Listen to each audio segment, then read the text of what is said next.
Thanks a lot for joining me, Haley. It's nice to be here. Thanks for inviting me. Absolutely. One of the things I wanted to start with is asking you what you're most excited for in this new year of 2024 that we're just headed into. Well, there are myriad things that I'm excited about, but I think probably the kind of crown jewel of my excitement crown is my new album that's coming out Okay, this so spring. it's coming out in April, was it? It is. Okay. Yeah. And what's the focus going to be of that? Well, it's a return to a little bit more of a jazz centric sound.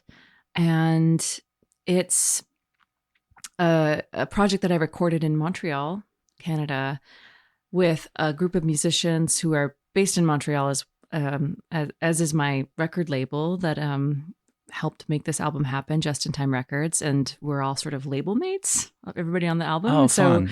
we all have like histories of playing together in different formats, and I really loved working with them. I always do, and it was just so nice to be able to take sort of what we've done with our live shows and like do it in a studio setting and come up with some really new ways of approaching some songs that I'm really excited about. There's some originals on there. There's some standards that I really love. There's several songs that are not jazz that we did renditions of that really felt, I don't know, like really good additions. And I really vibed with all of it. It was really just a lovely process. Being in the studio is nice in that it was easy.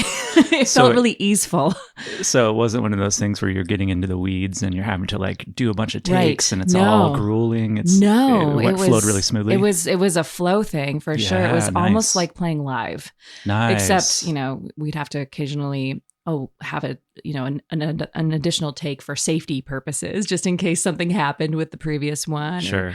Or, there was some collision that we'd need to address in the next take. But I think the maximum number of takes we did on any song was like 4 takes or something. So it's all very, and in studio terms, it's all very live. And we were trying to use as much as we could of just like a single take all the way through a song.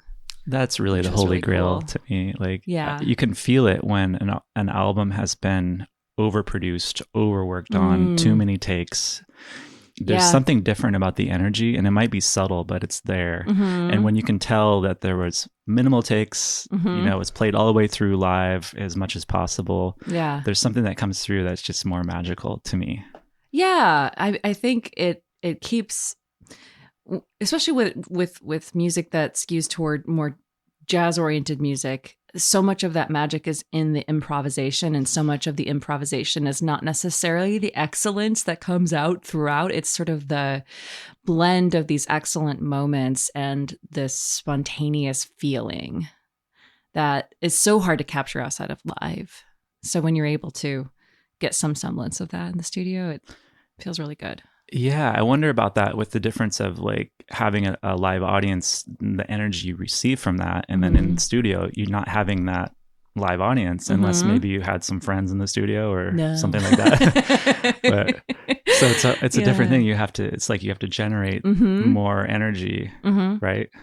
Yeah, and some of that was made an easier task in that we all were playing off of each other in a way. Everybody except for me, because I was obviously, my vocal is the quietest thing in the room if it's all acoustic instruments. With me versus a grand piano, the grand piano is going to win every time in terms of volume. So I was in a separate room, but everybody else was in the same room. And so in that way, at least we're feeding off of each other's energy, and that makes a big difference too. That makes sense. Cordoned off into our little hidey holes. Yeah, that makes sense. You have a very interesting story as far as how you got into music and how your music career started at a very young age. And so if you don't mind taking us back to the beginning of growing up in Alaska. So you were on a Southeast Alaska, a small island that you grew up on? Yeah, I grew up in Sitka. It's on Baranof Island. Okay. In the Southeast. Anybody who's taken like an Inside Passage cruise oftentimes will be like, oh yeah, I know that place, but not a lot of other people know where I'm talking about. But it's near Juneau, Okay. ish. And it's a small town. It's somewhere between 8,000 and 9,000 people. When I lived there, it was that, and I think it still is. And its main sort of economy is around tourism and fishing. It used to also be forestry products, but that ended quite a while back when I was still a kid. So it's not like the Nashville of Alaska or No. anything?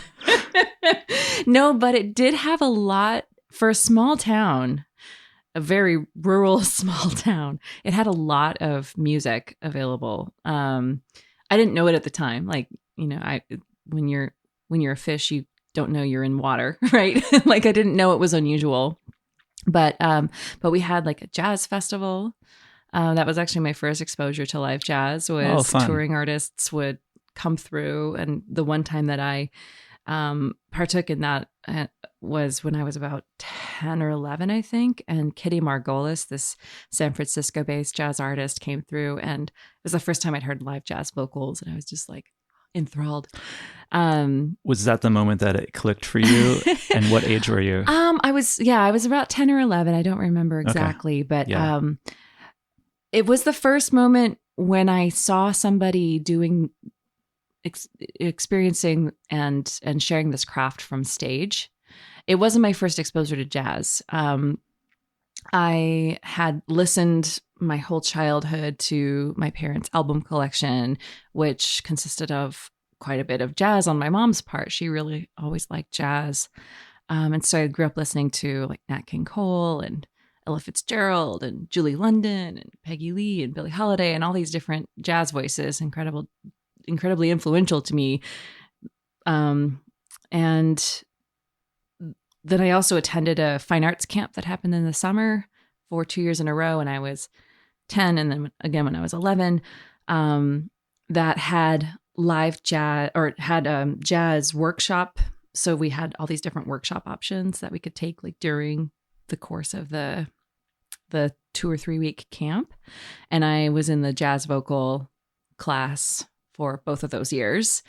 And at the end of each of those camps, there was a finale performance for students from all these different classes. And I was lucky to be chosen to showcase during this end of camp performance twice in a row. And so that was my first experience performing live jazz. Terrified little 10-year-old shaking in my little tiny shoes. You got it out of the way early. I did. And that, nice. But seeing Kitty Margolis on the stage as a professional doing this craft, and the confidence and the exploration, the bravery that I could sort of feel from seeing a live jazz vocalist who's, improving so much. And it was sort of mind blowing to me. So even though I already had an appreciation for jazz music and had even performed a little bit, seeing somebody in their element who just had such a command of it was so helpful. Do you think that you've been doing that for people? Have people come up and been like, you inspired me, or any of that? I have had some of that. I have been really lucky to have some people approach me, young vocalists and musicians, after shows or in autograph lines. And that's always such a highlight because I bet, that's never my expectation that I'm going to change somebody's life. Sure. Yeah. But when in the few cases where people have explicitly said, this changed my life, it feels pretty amazing. Absolutely. I bet. Yeah. Yeah. It's so beautiful. There was one thing I read that you said about one radio station being on the island. Mm-hmm. And so the effect of Raven Radio, whoop! Raven Radio is what it's called. Yeah, the effect of that, you said, since I didn't know what was supposed to be popular music at the time, I didn't establish any musical boundaries. And I loved that quote of yours because that seems like it informed your entire trajectory of being outside the box more.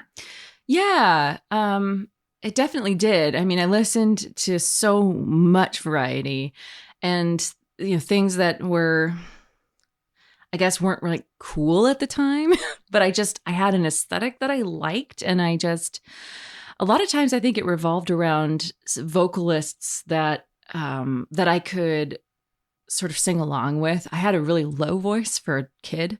And so a lot of my listening kind of skewed toward like all these altos and all these female vocalists that I could just really resonate with, quite literally. And it just sort of grew from there. But yeah, I think it was because even though it wasn't like we were cut off from the entire world. It wasn't like, we were living half a century behind the rest of the planet or anything like that. But it did feel a little bit like we were sort of a bit apart from pop culture as it was happening. Like I always felt like movies would come to us like a year later, things like that, where it was just like, we were just kind of a little bit behind at that time. Of course, it's very different now with internet.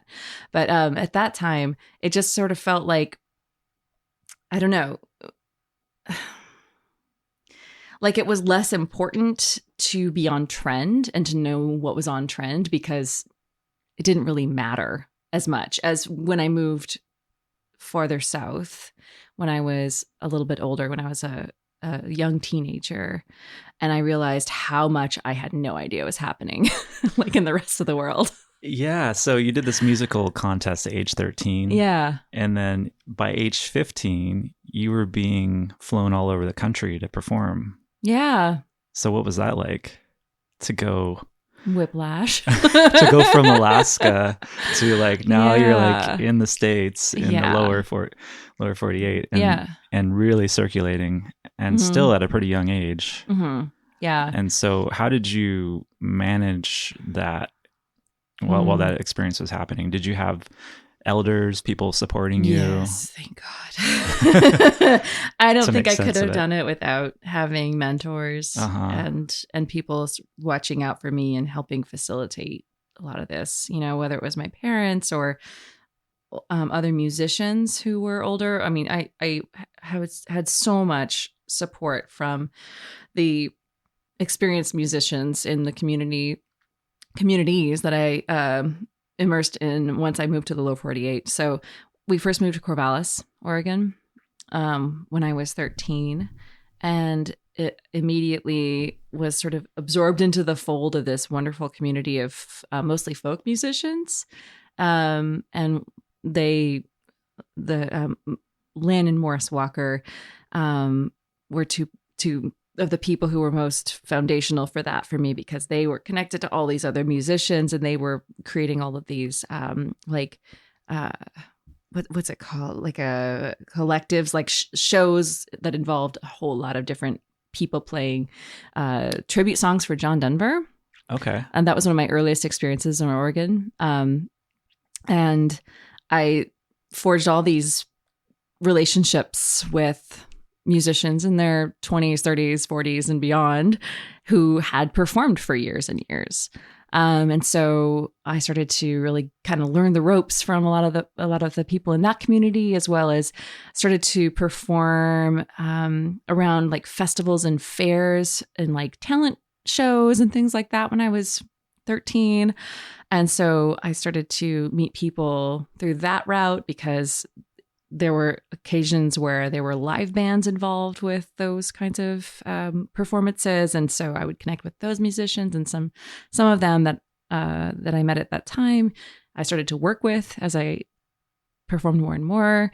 And by the time I was 14, I'd had enough experiences sort of at the amateur level to where I actually started getting noticed by places that wanted to hire me to come and play. So that's kind of how my professional life started, was sort of blossoming out of this I guess pretty busy schedule of amateur performances for over the course of about a year and a half. So I don't have a super strong memory of exactly all of the things that happened that transpired to make that possible. Yeah, I bet it's a bit of a blur. Yeah. A bit of a whirlwind. I mean, 13 and 14 years old, I just moved away from a tiny town into what felt like the giant metropolis of the Willamette Valley. Yeah. And there was a lot of new happening. Yeah. And just that age in general, it's hard not to just be so self-focused. So knowing all of the dynamics that are going around, all the things that go into creating opportunities for you and with you, like they all kind of blur.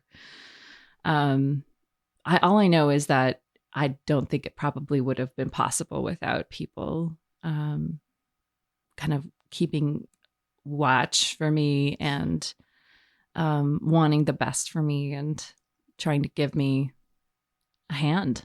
Yeah, that's very fortunate to have people that understand and love you around you during those times. Yeah. Because it could go the other way very easily. Very easily. And you see it a lot in the music industry. Yeah. With young people getting taken down a very challenging, damaging path. It's not, of course, I don't think it's the majority of the time, but you hear some pretty harrowing stories about that. Yeah. Yeah, totally. How did you end up in Eugene? I'm curious. So you were in Corvallis, and then did you go from Corvallis to Eugene, or did you? I did. Okay. Yeah. So with my family. With your family? When I was, I think, 15. Okay. And lived here for a couple of years before I moved to Nashville for a little while. Okay. So Nashville, tell me a little bit about that chapter. What was that like? Yeah. Well, I moved there when I was 17. I graduated from high school early just so that I could get a move on and get down there. Okay. And yeah, I spent a couple of years there, mostly songwriting, honestly, mostly collaborating with other songwriters. I'd been writing songs since I was about 13, and I was really focused on that as an artist at that point. And I ended up linking up with a manager who I worked with while I was living there, who helped facilitate, create forging relationships with other songwriters, who then introduced me to other songwriters. So it was a lot of writing. You'd make appointments. You'd have songwriting, co-writing appointments. Oh, so my week was just full of these co-writing appointments. I bet you really felt like you were in your element during that time. Yes and no. I mean, yes, in that I was meeting other people who were songwriters. Yeah. I was somewhat intimidated by them because here I was, this teenager, and they were people who'd, written for years and had so much experience and success. And, I just felt like such a newbie. But so there's that part, so much to learn. Way to jump into the deep end, right? And just immerse yourself. Yeah. But I also I forged these relationships with people that I still have to this day. That I've still occasionally co-write with people from that era. I also did some performance while I was there, and I did recording studio work for other songwriters, recording some demos for them. I did some background vocal work for some projects that were going to be, released overseas. I did a variety of things while I was there. I sort of went the record label courting route for a little bit. But I started to feel like I didn't quite know. I didn't feel like I could really put my absolute, what's the word? I didn't feel like I could fully orient myself toward any particular kind of musical path at that moment. Because I was 19 by the time I left. I was 17 when I got there. I was there until after I turned 18. And I just felt like I don't really know who I am yet. I don't feel like I can make any big decisions like signing a contract right now. Good point. There were a lot of factors that went into the decision to eventually come back to Eugene. And I'm really glad that I did, and that it sort of steered me toward where I'm at today, which is a really nice balance for who I am and what I like to do. So you came straight back to Eugene from Nashville. I did. Okay. Yeah. Okay. Yeah. Mm-hmm. And I'm curious, at what point did you join the Sugar Beats or start the Sugar Beats? That's an interesting part of your story, too. Yeah. So, gosh, how old was I? I don't even remember how old I was. This was in 2007 or 2008. So I was about 23, 20, 24, 24. And I had known of the band because they're a Eugene institution. Yeah. They have been for a long time. I saw an amazing video from like the late 90s at Wow Hall, a live video, and it was incredible. Yeah. And so you joined them around the early 2000s. Yeah. I got it. It was okay. 2008. 2008. So, okay. Got it. But they've been around since 1989 or something. 1989. It's 30 something years now. Such an institution in Eugene. I know. I love it. It's amazing. It's so cool. And a lot of the members are still members, which is cool. But at the time, the band's drummer, Brian West, was also the drummer that had been playing with me and touring with me since I was a teenager. We'd been playing together since I was 15. Oh, so that was the lead in. Yeah. That was the connection. When Brianna, the previous co-lead vocalist to Megan Bassett, when Brianna left the band to go to nursing school, they were on the hunt for a vocalist for over a year, I think, before they were introduced to me as a possibility, before Brian was like, I think my friend Halie might want to be part of this, but let's check and see if she feels like she'd want to come and try it out. So yeah, they gave it a chance, and it was from kind of moment one, it felt like a really good synergy, and I got along with everybody and learned apparently. I mean, I have like a musical ear. I lean on it a lot because I really don't read music. I'm super slow at it. And so my whole life just depended on my ear kind of feeding me all the information I need. I soak it up pretty quickly, and I'm lucky. Like, that's just sort of an innate thing for me. But when Marty, the guitar player for the band, was teaching me a lot of these songs, I think he was like, I couldn't believe how fast she learned the songs. It was like 30 songs in 2 weeks. I think he's right. I think he's right. It was about that. It just was like, it was like, oh, cool. Yeah, this is fun. It's so cool. The first time I saw you perform was at the Alala Bluegrass Festival in Washington State. Do you remember playing that back in it would have been 2011, 2010, 2012, somewhere in that. In the Sugar Bits. Probably. It's on a ball field. I think I do remember playing that. On a ball field? I think I do. It's a tiny little grassroots festival, and I'm good friends with the family that was part of the founding family of it. Oh, and so I was like living with them at the time, and like the Sugar Beats, I had never heard of the Sugar Beats before. I didn't know about Eugene or anything at that time, and just really loved it. I was really tuning into some of the lyrics, and they were meaningful for me at that time in my life. And yeah, it was really beautiful. Nice. It's a sweet little festival. Yeah. It's still going, actually. It's changed its name from the Alala Bluegrass Festival to the Alala Americana Festival. It happens in August. Awesome. And it's one of those festivals that's as much for the audience as it is for the musicians. Like musicians that comment on like how well taken care of they are with the green room and the whole experience of being there. So I love those kind of festivals. I do too. Yeah. I do too. It's always really nice as a musician to be able to walk into an experience and have a lot of the needs sort of anticipated, so you can like just relax into the actual making of music. Yeah. So nice. Yeah. It's all about, for the organizers, it seems like it's all about creating that container so that the musicians can really shine, and there's not like corporate things getting in the way, or all of the different types of things that can influence the vibe, basically. Yeah, so I really appreciate that. Cool. That's a nice memory. Yeah. So we talked about Eugene, how you got here. I was curious, in Japan you have a pretty significant following. How did that develop, and at what point did you start going around Japan and playing? The first time I went was in 2010. I think it was September 2010. And then I went again in October 2010. It was a very quick acceleration there. I performed. I've performed there, I think, 12 different tours to date.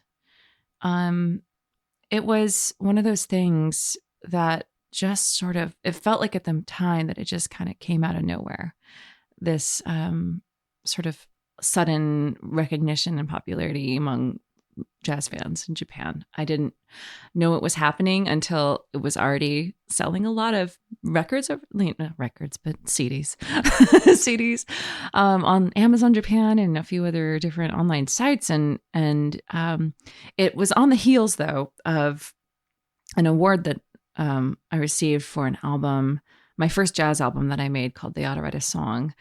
And this, the award was for Best Vocal Jazz Album at the Just Plain Folks Music Awards, and also known as JPF.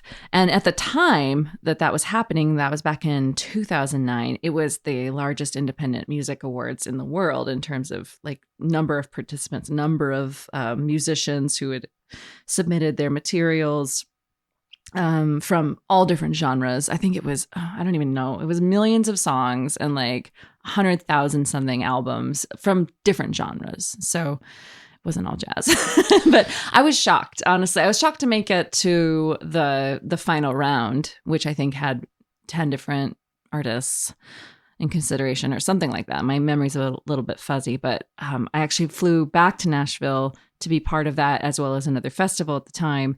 And I attended the awards ceremony, and I did not expect them to call my name. But that was sort of a big deal at the time. And there were press releases put out about it by the awards organization, and it sort of made the rounds. And I think it kind of got the attention of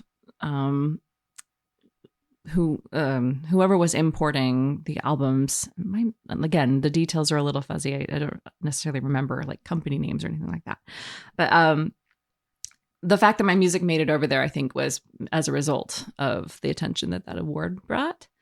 And then I started getting courted by record labels who wanted to distribute my work in Japan. And that's how I started to really develop a relationship and was brought over to play. And then I was brought over to tour around Japan. And that also took me to eventually Korea and other parts of Asia that I got to kind of build in with every different tour. I would expand a little bit further. Wow, how fun. Yeah, I've really loved that part of my journey for sure. Yeah. And are you multilingual? I mean, I sing in a lot of different languages. As far as speaking them, yeah. I can understand. And I used to be somewhat fluent, although I've lost my skill to a certain degree just through atrophy of Spanish. Sure. And I've spent most of my adult life sort of dabbling in Italian and really trying to learn more French so that I can be at least minimally conversational in it. And I tried Portuguese at some point, and I've, of course, picked up phrases here and there of Japanese and Korean. And, okay. It's just, it's a love of mine, but it's not necessarily, I don't just absorb languages immediately. I wish that my brain worked like that. I'd have so much fun with that. Yeah, I bet you would. It's cool that you can sing, though, at least in these different languages, and then people can connect more with you through those cultures, sharing it in their native tongue. Yeah, it's always my hope that even if I'm not 100% always, correct, quote unquote, at least I hope I always am respectful of the language. I'm always trying my best. Yeah, totally. I wanted to ask you a little bit about your creative process and some of your creative practices for songwriting. Mm-hmm. Like, do you have any specific ways that you kind of get into the flow or practices that you do that help initiate that? Like on before I go on stage, things like that? I'm thinking more for like songwriting. When you're coming up with songs, is there any kind of way that you get into that mode, or is it very more mysterious where it just comes at different times? It's pretty mysterious to me, honestly.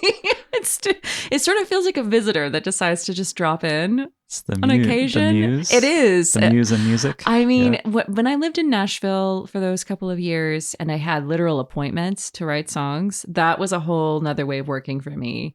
I had to learn how to engage with the process even when I wasn't Not feeling it. Feeling like Right. immediate inspiration. Yeah. And there is definitely something to be learned from that. Like ideas would come even if I wasn't in that space. So I did learn that I can do that. But for me, it's about 90%, when the muse strikes. And sometimes there will be months, if not even a couple of years between times when it really feels like I feel inspired. But there have been times in my life where I've been able to sort of like take a kernel of inspiration, either that's happening in real time or like that I remember from a past sort of inspirational rush of ideas. And I can sort of really discipline myself to build on that. One example is when I was writing a few of the songs for my most recent album that came out in 2018, From the Wild Sky, which is all original except for there's one cover song on it. And I didn't have everything completely finished by the time I'd actually like made the plan and booked the dates to record. So I had a deadline. And that was my first time working in that capacity where I was like, okay, I know that for sure I want to put this and this and this song on. And there's these finished ones, but then there's these ones that are maybe half finished. So let's just see what happens. I was able to do it. I got it done. And I'm actually really happy with those songs. But it ended up being like I had to finish writing them while I was still on tour. And I really had to get creative about getting creative. Is there kind of a feeling of like when the muse and the inspiration is flowing, are you ready to just drop everything else in your life to focus so that you can bring that through? Yeah. Or is it kind of a process of like still working with other things going on in your life and making room for it? Or, or is it that extreme where you're just willing to drop everything else? I have never had the luxury of being able to just focus only on that for days at a time. Right. There's always, even when I think I'm going to have that, like I'll carve out a couple of days and think like, if I'm inspired, I'm going to use these 2 days. There's always stuff that comes up. I have a busy life, a varied life. Oftentimes the inspiration will strike in the most inconvenient moments of my life. And so I kind of just have to fit them in. I have to sort of answer the call when it comes. And then sometimes I just have to, leave it for months at a time. Or, if things don't flow completely at the time of conception, then sometimes they'll wait sort of in my subconscious, just spinning away for weeks, months, even years. And then I'll come back to them and be like, okay, I'm ready for that now. And interesting. So they're kind of there waiting for you to pick them back up. A lot of times. Yeah, a lot of times they are. And luckily I have my handy phone recorder so that I can, oftentimes it's while I'm driving, of course. It's always while I'm driving. I'm like, oh no, it's happening. Once I wrote a song while I was in a shower. I was in the shower. I started to think about it. It started to come to me and I was like, oh my gosh, I had to like get out, run to find at that time, it didn't have a phone recorder. I had like one of those little handheld recorders, bring it with me, set it next to the shower. And every time I had another idea, I'd have to record it into the device. And I was like, I can't leave the shower till I'm done with the song. Classic. So you need a waterproof recording device for the shower. Yeah. Yep. Just have a microphone you can like pull down. Honestly, I mean, I probably would have several albums worth of things by now if I had that. So we're going to be inventing the shower mic. There you go. And it's going to be a new product. Yeah, I love it. You just pull it down when you need it. I mean, we always sound better in the shower, don't we? So it's supposed to be what it is. Yeah. Do you have any other creative outlets other than music and singing that you regularly engage with or that you love? Other than music? Yeah. Yeah, I love being outside. I mean, I'm a born and raised Northwesterner. So nature has been my go-to. especially being from Alaska, where like that was what you had. I was also a competitive swimmer at the time, so I had the indoor stuff, but most of my life was outside of school was spent outside playing. And so for me, being outside is a necessity for feeling like a whole person. I love hiking. I love my garden. I've become an avid gardener in the last 5 or 6 years. Grow a lot of vegetables. What are some of your favorites to grow? Honestly, I just because the reward is so rich and they taste so much better than anything else is homegrown tomatoes. I love growing tomatoes. I love it. It's I really I'm incredible at growing parsley.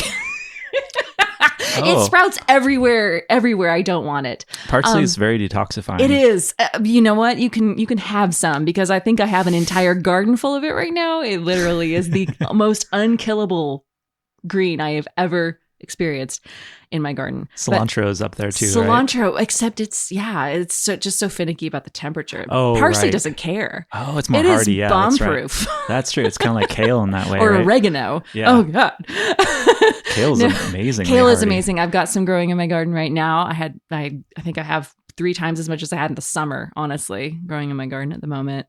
I love growing, strawberries, and I love any leeks. Leeks are apparently a thing that I'm good at now. Potatoes. Nice. All the things. Are you into cooking with friends, like potlucks and stuff like that? I mean, theoretically, yes. It's the time. Yeah. Yeah. The whole COVID experience has really thrown a wrench in my socialization plans over the last few years.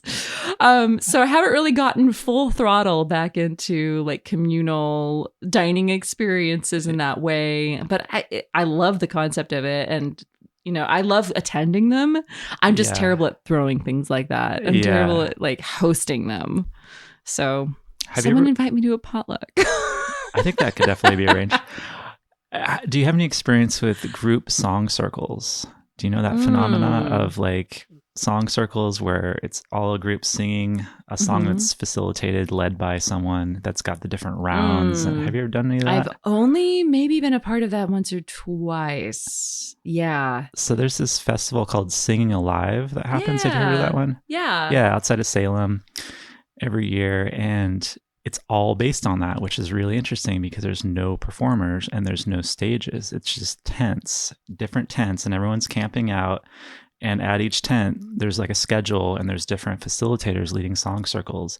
And by the end of the weekend, everyone's hearts are so open and it's just such a powerful experience to sing in community with people and sing songs that are designed to kind of awaken our own inner power and strength and like just feel really like good. Feels good to be a human by the end of that weekend. Oh, nice. For singing those songs. And yeah, it's just a really amazing thing. So are these songs that are already written? Yeah, these are songs that people have written, but they call it catching the songs. Like they'll come through and there'll be inspiration through the muse, and then they'll write the songs and then people will reference after they sing it. Like that was, so-and-so brought that through, wrote that. Got it. Okay, yeah. But it's all community songs. So it's like the songs belong to the community kind of thing. I do love a sing-along. Yeah. I really do. Yeah, so it's like so beautiful. sing-alongs for grown-ups that tap into some And spiritual connection. Yeah, and it's all about just the harmonizing together and like nice. It's just so nice. Even for people that don't sing well, they can just kind of lock onto the notes and I'm lucky that I also can play by ear and say, I play harmonica and I can rely on my ear a lot because I can't read music or any of that. Yeah. So being able to just kind of like go with the flow and go by ear and it's just, really nice. Nice. That does sound nice. Yeah. 2024, I feel like is going to be a great year. There's just a lot of exciting things coming up that people are putting together and we're still all collectively learning how to be social again after the collective nightmare that happened. It's like coming out of that. So I think we're just heading more and more into some amazing creativity this year that a lot of people are going to be bringing out. Yeah. So I'm excited about that part. I am too. There's a lot of, darker things that are going on, of course, and more difficult things that pull our attention, but just been kind of staying focused on the creative things that people are working on and sharing. And that's part of what I want to do through this podcast, is interview people like yourself that are really bringing amazing creativity through to the world with your art, or with their art. So. It's a really worthy pursuit. I think you're right. There's a really, I think there's a hopefulness happening right now that I feel like hasn't been present in this much, quantity, this strongly in a long time. But at the same time, there is a lot to grapple with. And so it's this really contrasting feeling mix. Yeah. A very dynamic push and pull. That's a good way to put it. So I guess, we'll see what happens with it all, but yeah. That's my hope too with this year, is that it really yields a lot of sense of expansion. That's my hope. That's a nice intention. Just expansion. I was wondering if you wouldn't mind playing a song for us off of. I was just listening this morning to From the Wild Sky, and it's such a beautiful album. Thank you. The songwriting is really great.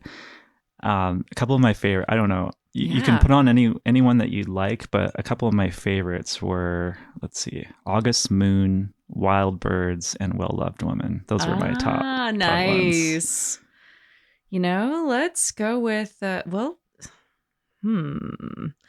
since we're talking about expansiveness, okay, let's play Well Loved Woman. Okay. Because it's kind of all about that coming alive. That one had a real dynamic energy to it. Yeah, that one was really fun. Very original. I loved it. Indeed. All right, so let me get that playing. Okay. Have you ever seen a well-loved woman? Have you ever seen a soul set free? Have you ever seen somebody been to heaven and back? Well, if you haven't, take a look at me. Waves, they whisper before the crash and the primal roar of this place. My mister brought me breathless to his shore, and I hear the music rushing through my fingertips, and I feel the mystic dancing in my swaying hips. Have you ever seen a well-loved woman? Have you ever seen a soul set free? Have you ever seen somebody been to heaven and back? Well, if you haven't, take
Super dynamic. It was And- so fun to record that song. and very expansive. I love the production. I love the sound of the album, the way it was Thank produced. you. And Oh, thanks. You said so. You worked with a UK producer. Yeah, Troy Miller, who's incredible musician. He was the drummer on the album, as well as he played the organ. And yeah, he's just amazing. He used to be the musical director for Amy Winehouse, and then he's recorded and produced albums for all kinds of incredible people, including Gregory Porter, and he just did Diana Ross's most recent album, which was pretty cool for him. Wow. I was pretty stoked for him Wow. with that. Yeah. So you were Apparently they're up actually- for a Grammy. So you were in London recording with him. Yeah. And then part of it was in New York. You were doing some of the parts. Yeah. Yeah. We started out in London and then finished with we did a lot of like some of the songs are very vocally oriented, as you heard when you listened to it, like that song. You know, we were able to lay down quite a bit of just literally drum and vocal parts, as well as some like on Noah, the piano vocal that is the basis of that song, all in London with just Troy and I. And then we recorded the rest with all of the other musicians for the songs that were more band pieces in Brooklyn, New York. So yeah, it was pretty fun. Nice. Do you like New York? Is that a nice experience going there? I've liked it every time I've gone. I mean, I actually am getting to go back, which I'm pretty excited about in February, but only for a show. I'm not going to be there for a very long time, just a couple days. I'm playing at the Lincoln Center, which is going to be really fun, at the Atrium venue there, and on February 10th. So I do get to go back. So I haven't been in several years since I recorded the album. Oh, okay. Which was in nice to go back. 2017. Yeah. Yeah. Yeah. I'd love to check it out sometime. I only was there with like my parents when I was younger. Yeah. So I haven't had a chance to like really experience it. Yeah. But it seems like such a amazing cultural hub, and just so many probably pockets of interesting things happening with art. And, Yeah. It's a very electric city. vibe, very happening, very fast moving. Yeah, very much stimulating that way. You know, people who go there, you know, tend to want to stay. It's addictive. Yeah, totally. Well, I wanted to end by asking you some really simple questions. Yeah, and sure. I pulled this from Ramin Nazar's podcast. He does this. He also does a really fun thing called they do like a moment of silence together, where they just record like silence of sitting. I'm not going to do that with you. No worries. But what's your favorite color? Oh gosh, you had to start with a hard one. You know, I love like earthy, warm colors. Okay. I love like burnt orange and So like like mustard yellow. earth tones? Yeah, I do. Okay. I love surrounding myself in those. But as far as, Nice. but then there's like what colors I like to wear. And that's like a different palette. So What's the first color that comes to mind? Like if it was a solid I think color. probably like a deep burgundy red. Okay, cool. Yeah. Cool. What's your favorite animal? Oh, another hard question. I'm such an animal lover. I mean, I'm really partial to my cats. So So the I'm a cat. big cat fan, but I honestly have never met a creature that I didn't like. Yeah, Yeah. that's so sweet. What's your favorite number? I've never thought about that. Maybe 7, just because I 7. feel like nobody It's ever says that. It's got a nice ring to it. It 7. does. It does. I don't know. I'm an equal number opportunist. You know, they all have their place. I like that perspective. Thanks so much for joining me, Halie. Oh, it's been such a joy. It's been a lot of fun. Yeah, I'm really, really glad to be able to be on here when I have, you know, new music coming out. Yeah, it's great to share timing. with people and to be able to spread the word with this podcast. And this conversation. What's the best way for people to find out about what you're up to? People can go to, of course, I have a website, halieloren.com. I'm also on social media. My favorite way for people to find out about me is to go and find my music, which is on YouTube, of course, and also on Spotify. So I have a new single that's out right now called For All We Know from the upcoming album, which is going to be released on JVC Victor in Japan and Just in Time Records from Canada to the rest of the world in April. But For All We Know is the name of that single. And it's on Spotify. It's on all of the streaming sites. And I have another one coming out. I'm not sure when this podcast is airing. So. Very soon. Okay. So it may be out by the time the podcast comes out. It's coming out on the 19th of January, and it's called Stop This World. And yeah, I'm really excited for that to come out too. It's going to be really fun to have people get another glimpse of another aspect of the new album. Beautiful. Yeah. And to end the podcast, I would like to see if you would rather sing an improv thing on the mic or play your new single. Ooh, can I play my new single? Okay, let's do that. I'm kind of in love with it. Okay.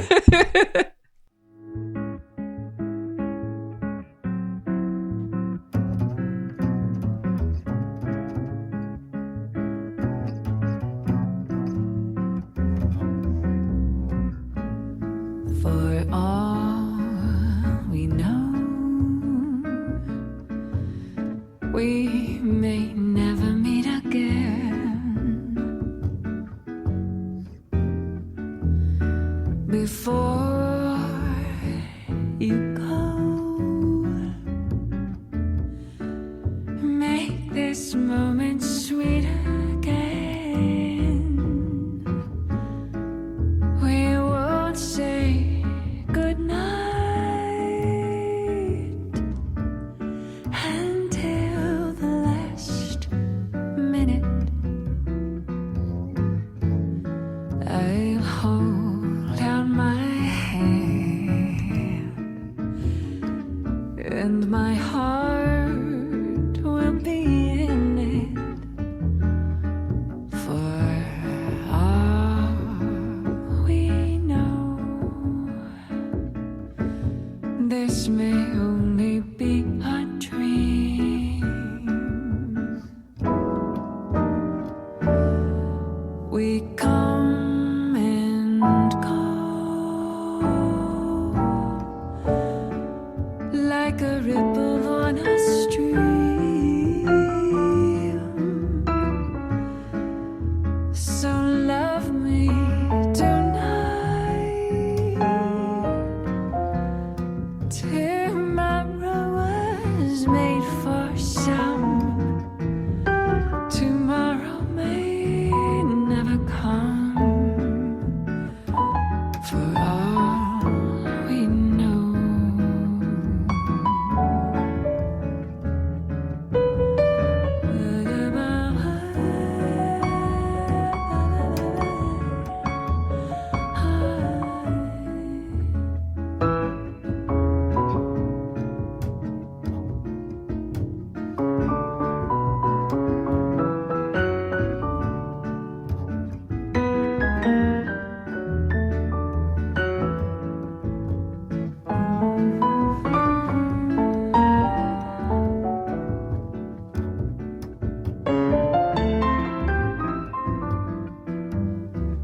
For all we know, this may only